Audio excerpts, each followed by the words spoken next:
What if everything you thought you knew about how the rich get richer was wrong? It's not just about stocks and real estate.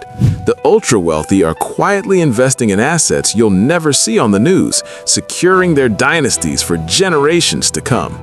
We're talking about the invisible investments that truly separate them from the rest.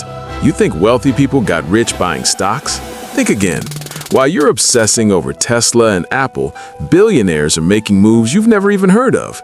Investments that don't have ticker symbols, investments that don't trade on any public exchange, investments that make the stock market look like child's play. Here's what nobody tells you.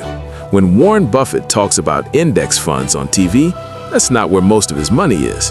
When Mark Cuban gives investment advice on Twitter, he's not sharing his real playbook. When billionaires do interviews about working hard and investing smart, they're leaving out the most important part, the part they don't want you to know about. Because there's a secret layer of wealth that exists above the stock market, a layer where the real fortunes are made and protected, a layer that's completely invisible to 99% of people. And today, I'm going to expose exactly what's happening in that layer. You've been lied to. Your entire life, you've been fed a story about how wealth works. Go to school, get a good job, max out your 401k, buy index funds, retire at 65. That's the script they give to middle-class people. That's the script that keeps you middle class. But the ultra-wealthy, they're playing a completely different game with completely different rules and completely different assets. My name is Joe, and on this channel, we reveal the wealth secrets that the 1% doesn't want you to discover. Today, I'm pulling back the curtain on the invisible investments that build real generational wealth. These are the assets that don't make headlines, the investments that don't get discussed on CNBC, the wealth-building vehicles that are specifically designed to stay hidden from public view. And if you want to understand how the truly rich think about money, how they protect it, and how they pass it down through generations, smash that like button and let's expose the secret world of elite investing. To understand the invisible investments of the ultra-wealthy, we need to go back to 1913. Meet John D. Rockefeller. At the time, he was the richest man in America, possibly the richest man who ever lived when adjusted for inflation, worth roughly $400 billion in today's dollars. Now here's what's interesting. The public thought Rockefeller's wealth came from oil. Standard Oil dominated the industry. It was the most famous company in the world. Everyone knew about it. It made perfect sense. Oil tycoon equals oil wealth. But here's what the public didn't know. By 1913, Rockefeller had quietly shifted the majority of his wealth out of Standard Oil. Not because the company was failing, because he discovered something more powerful than owning companies. He discovered how to own the system that controls companies. Rockefeller created something that changed wealth forever. He created the family office. This wasn't a company. This wasn't a hedge fund. This was a private wealth management structure designed for one purpose, to make the Rockefeller family rich forever. Not just John, not just his kids, forever.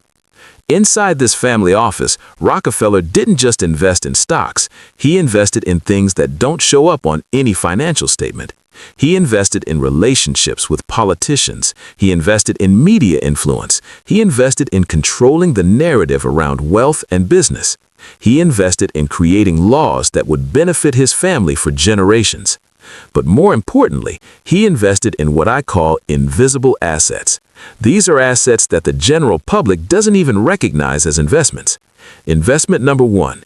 He invested in trusts and legal structures that would shield his wealth from taxes for over 100 years. The Rockefeller family still benefits from legal structures John created over a century ago.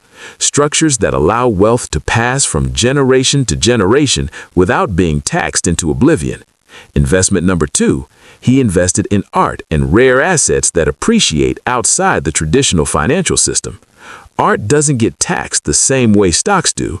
Art can be donated for massive tax deductions while still being controlled by the family through museum board positions. The Rockefellers didn't just buy art because they liked pretty paintings. They bought it because it's a wealth preservation vehicle that most people don't understand. Investment number three.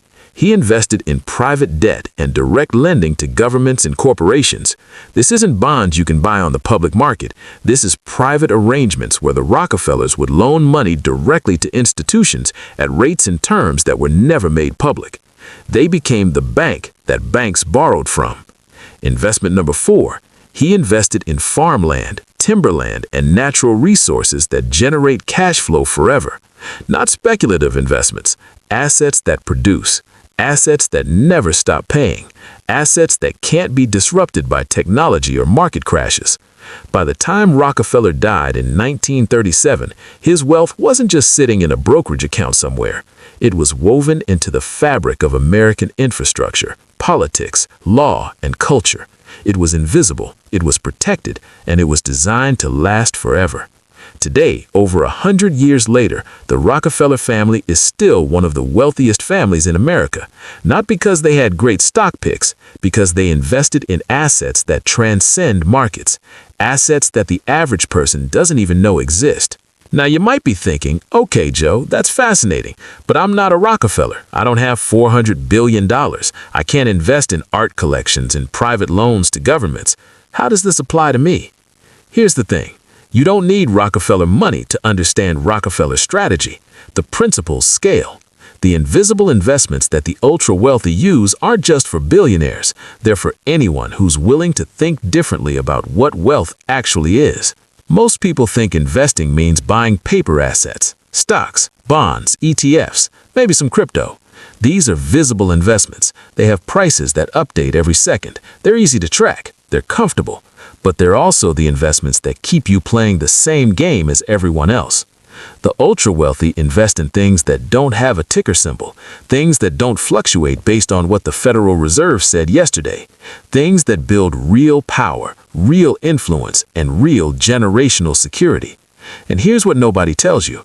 Some of these invisible investments are actually more accessible to regular people than you think. You've just never been taught to see them as investments. Let me break down the 5 invisible investments that wealthy people are making right now, investments that you can start building today, even if you're not a billionaire. Investment number 1. They invest in relationships and social capital. You think networking is just for getting a job. The wealthy see relationships as assets. They invest time and money into building relationships with decision makers, power brokers, and other wealthy people. They join exclusive clubs. They attend charity galas not to be charitable, but to be in rooms with people who control capital. Take David. David is a successful entrepreneur worth about $10 million. Not a billionaire, but wealthy. Every year, David spends $100,000 on membership fees, charity donations, and exclusive events. To most people, that looks like consumption. It looks like showing off. But David tracks his ROI on these investments religiously. From one charity gala, he met a family office manager who gave him access to a private real estate deal. That single deal returned $2 million. From a golf club membership, he connected with a business partner who helped him sell his company for 40% more than he thought it was worth. That relationship was worth $8 million. David doesn't go to these events to have fun. He goes to these events to invest in relationships that pay dividends. The ultra-wealthy understand that who you know is more valuable than what you know, and they invest accordingly. Investment number 2. They invest in private businesses and direct ownership. You invest in the stock market. You own tiny fractions of public companies. The wealthy invest in private companies where they actually have control and influence. Here's why this matters. When you own stock in Apple, you're a passenger. You have zero control, zero influence. You're hoping Tim Cook makes good decisions. When wealthy people invest, they want a seat at the table. They want to influence strategy. They want control. Take Sarah. Sarah made her money in tech. She sold her startup for $50 million. Instead of putting that money in index funds, she became an angel investor. She invested directly in 30 early-stage private companies. She didn't just write checks. She joined boards. She made introductions. She shaped these businesses. Out of 30 investments, 25 failed or went sideways, but 5 succeeded, and those 5 returned 50x her original investment. One became a unicorn that exited for $2 billion. Her ownership stake in that one company alone was worth $40 million. Public markets don't give you those kinds of returns. Public markets are efficient. Everything is priced in. Private markets are inefficient. There are opportunities, there's information asymmetry, there's leverage for people with capital and connections. Investment number 3, they invest in intellectual property and royalties. The wealthy don't just earn money once, they create assets that pay them forever. Music royalties, book royalties, patent royalties, licensing deals, recurring revenue streams that keep paying long after the work is done. Michael Jackson understood this. Before he died, he owned the rights to the Beatles' music catalog. Every time a Beatles song played on the radio, Michael Jackson got a paycheck. That catalog was worth hundreds of millions of dollars, and it generated passive income forever. You don't need to be Michael Jackson to do this. You can invest in royalty funds that buy music catalogs, film rights, and patent portfolios. You can create content online that generates passive ad revenue. Invisible investment number 4. They invest in their own education and capabilities. This one sounds obvious, but most people misunderstand it completely. The wealthy don't invest in college degrees. They invest in very specific skills and knowledge that directly increase their earning power. A billionaire doesn't take a random online course. They hire a $50,000 a year executive coach. They pay $100,000 to join a mastermind group with other ultra-successful people. They spend $250,000 on a private consulting engagement to learn how to structure a deal. To an outside observer, this looks insane. $100,000 for a coaching program? That's more than most people make in a year. But the wealthy see it differently. They're not spending $100,000, they're investing $100,000 to increase their capabilities, which will generate millions in return.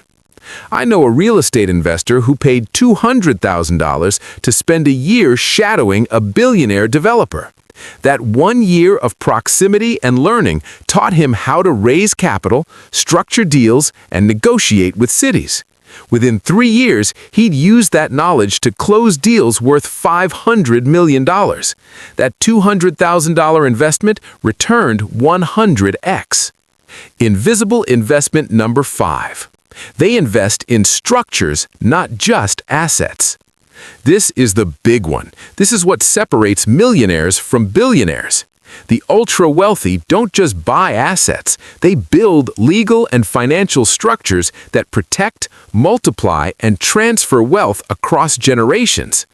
Trusts, family offices, private foundations, offshore entities. These aren't just for tax avoidance, these are wealth architecture. They're designed to ensure that wealth survives market crashes, divorces, lawsuits, and death. When you invest in the stock market, you own assets.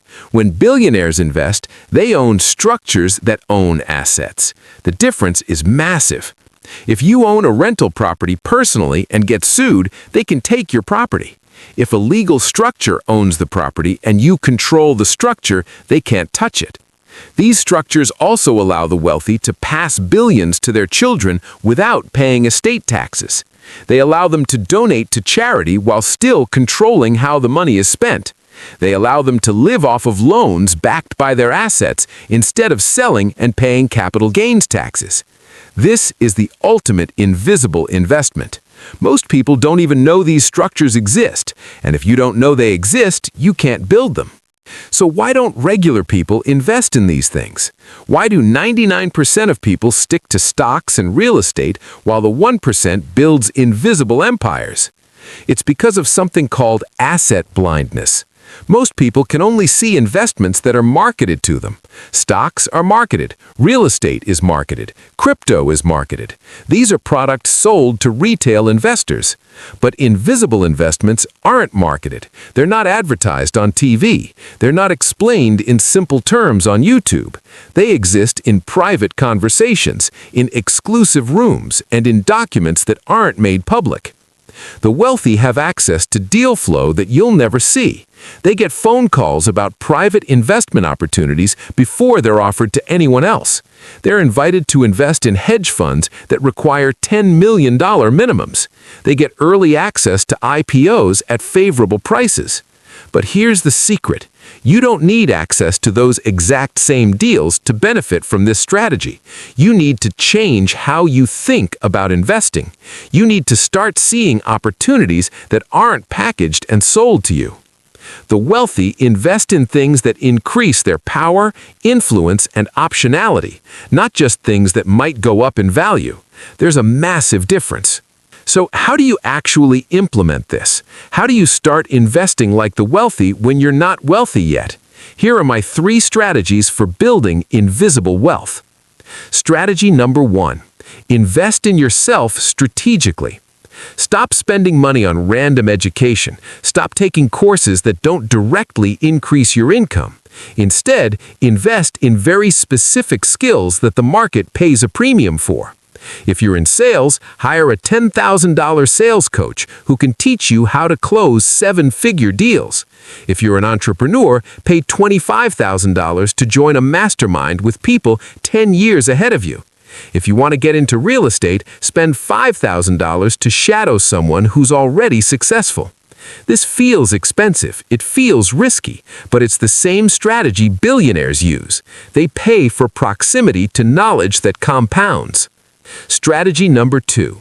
Build relationship capital deliberately. Stop networking randomly. Start building relationships with people who control resources, capital, and opportunities. This doesn't mean being fake or manipulative. It means being intentional. Identify the 5 people in your industry or city who have the most influence. Figure out how to add value to their lives. Offer to work for them for free. Volunteer on projects they care about. Get into rooms where they are. One introduction from a well-connected person can change your entire trajectory. The wealthy know this. That's why they invest 6 figures a year in just being in the right rooms. Strategy number 3. Create intellectual property, not just income. Stop trading time for money exclusively. Start creating assets that pay you repeatedly. Write a book. Build an online course. Create a software tool. Develop a system that can be licensed. The goal isn't to go viral or get famous. The goal is to create something that generates revenue without your direct involvement. Even $1,000 a month in passive royalties changes your relationship with money. It proves that wealth can be decoupled from your time. Look, here's the hard truth. The game is rigged. Not in the way conspiracy theorists think, but in the way the ultra-wealthy have access to investments, structures, and opportunities that aren't available to regular people. But the game being rigged doesn't mean you can't win. It means you need to stop playing the retail investor game. Stop doing what financial advisors tell middle-class people to do. Stop putting all your faith in public markets and 401ks. The Rockefellers didn't build generational wealth by buying index funds. They built it by investing in invisible assets, relationships, structures, influence, control. These are the investments that actually matter. You don't need $400 billion to start. You need to shift your mindset. You need to see investments that aren't marketed to you. You need to start building assets that compound in ways the stock market never will. So, here's my challenge. Before this month is over, make one invisible investment. Invest in one relationship that could open doors. Invest in one skill that could 10x your income. Invest in creating one piece of intellectual property that could pay you forever. The wealthy aren't smarter than you. They're not luckier than you. They just invest in different things. Things that don't show up on brokerage statements. Things that build real power. Stop investing like the middle class. Start investing like the wealthy. The assets are invisible, but the results are not. If this video just changed how you see investing forever, hit that like button. Subscribe to Joe for more wealth secrets the 1% doesn't want you to know. And check out this video right here, where I break down the lazy wealth habit that makes millions. I'll see you in the next one. Remember, the best investments don't have ticker symbols. They have leverage, influence, and permanence.